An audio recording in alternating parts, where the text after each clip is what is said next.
خبر چین د بهرنیو چارو وزیر افغانستان کې د ټول شموله حکومت جوړېدو ملاتړ کوي. نور حال را سره په ویډیو کې وګورئ او ډیوه کلیک چینل در سره سبسکرایب کړئ. په سلامونو هرکلی کوم. چین وای په افغانستان کې د ټول شموله حکومت جوړېدو په برخه کې همکاري او ملاتړ کوي.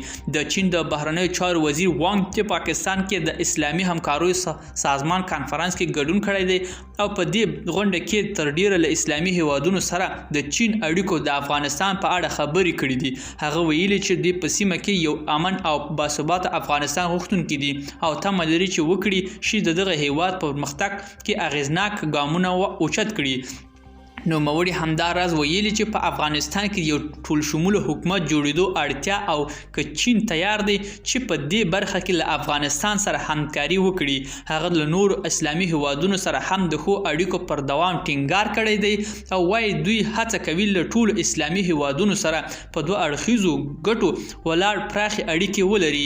ملګرو دا و زموږ چمتو شوی ویډیو. که ستاسو دې ویډیو په اړه کوم نظر پیشنهاد لرئ موږ سره په کومنټونو کې شریکوئ سئ او د لا خپلو ویډیوګانو لپاره له موږ سره پاتې شئ. تر بیا ښې چارې.